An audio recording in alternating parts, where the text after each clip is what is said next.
One Nation, One Election Bill tabled in Indian Parliament. One Nation, One Election Bill sent to a Joint Parliamentary Committee. Waqf Amendment Bill introduced in Parliament. Waqf Amendment Bill sent to Joint Parliamentary Committee. See, we have seen a very clear pattern.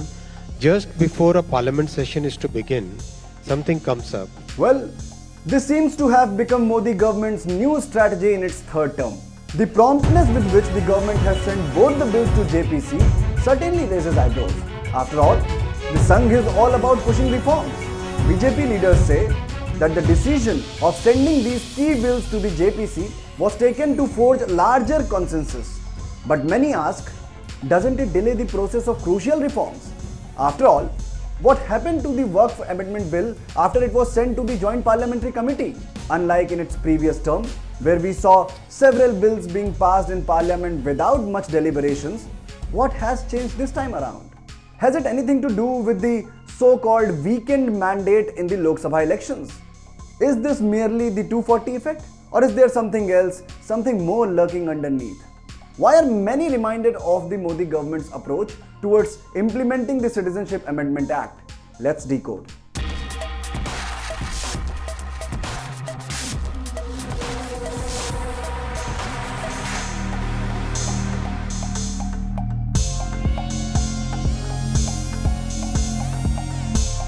I beg to move for leave to introduce the Constitution 129th Amendment Bill 2024, further to amend the Constitution of India. After Law Minister Arjun Ram Meghwal introduced the bill in the Lok Sabha, a few opposition leaders expressed their immediate apprehension over the proposed amendments. While some called it an assault on India's federal structures, others went on so far as to term it as anti-Muslim.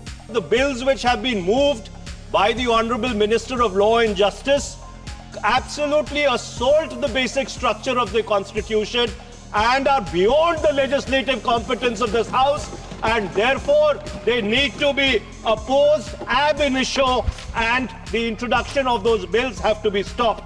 और हम सब लोगों की जिम्मेदारी है ये संविधान विरोधी, संघीय ढांचे विरोधी, बेसिक स्ट्रक्चर विरोधी कई केसों की चर्चा की मनीष तिवारी जी ने, मैं उनके साथ जोड़ते हुए माननीय सर्वोच्च न्यायालय की भावनाओं के विरोधी, गरीब विरोधी, दलित विरोधी, पिछड़ा विरोधी, मुसलमान विरोधी, इस नियत को वापस लो, ये अध्यक्ष जी आपके माध्यम से मेरी आपसे प्रार्थना है। बहुत बहुत धन्यवाद। But even before opposition's protest could take center stage, Home Minister Amit Shah suggested that the bill be sent to a JPC. Shah says the suggestion was made to avoid wastage of Parliament's time and bring everybody on board. अगर मंत्री जी कहते हैं कि इसको JPC को सौंपने के लिए वो तैयार है, तो जेपीसी में सारी चर्चा होगी और जब जेपीसी के रिपोर्ट के आधार पर कैबिनेट इसको पारित करेगी, तब भी फिर से चर्चा होनी है. And so, a 31-member JPC was formed comprising of 21 members from Lok Sabha and 10 from Rajya Sabha to deliberate on the bill. From Anurag Thakur and Sambit Patra to Priyanka Vadra and Supriya Sule, the members of the Joint Parliamentary Committee will have to submit the report to Parliament on the first day of the last week of upcoming budget session. The bill came, the bill went to the waiting room.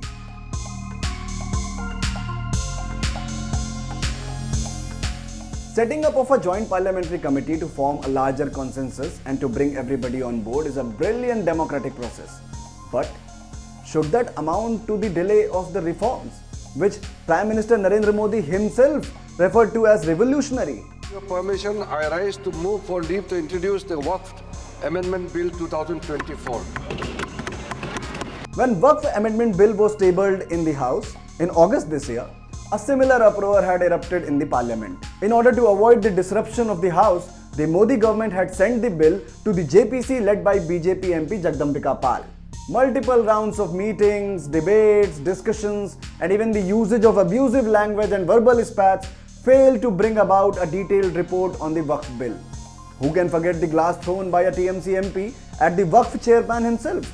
On one hand, the BJP leaders call the Waqf Bill an urgent need of ours, as an ever-expanding Waqf board threatens the country's social fabric.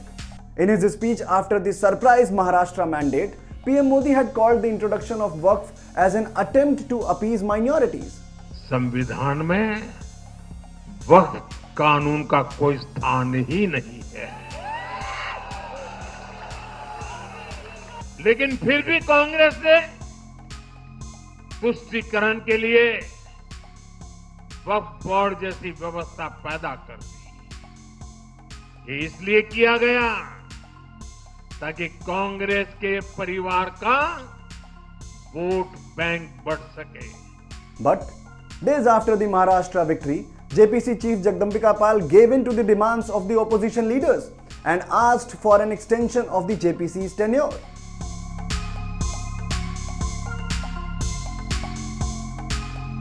When Citizenship Amendment Act was brought in the House in December 2019, it met with a similar vehement opposition. From Delhi, Shaheen Bagh to Tamil Nadu and Assam, protests erupted across the country. The infamous riots in northeast Delhi, which claimed lives of 53 people, was also a byproduct of the CAA clash. Following the outcry, Modi government had put the bill on hold despite getting it passed through both the houses. It was only after 4.5 years that the law was implemented. Refugees who had faced religious persecution in Pakistan, Bangladesh and Afghanistan had to wait for 4 more years before they could become the citizens of this nation.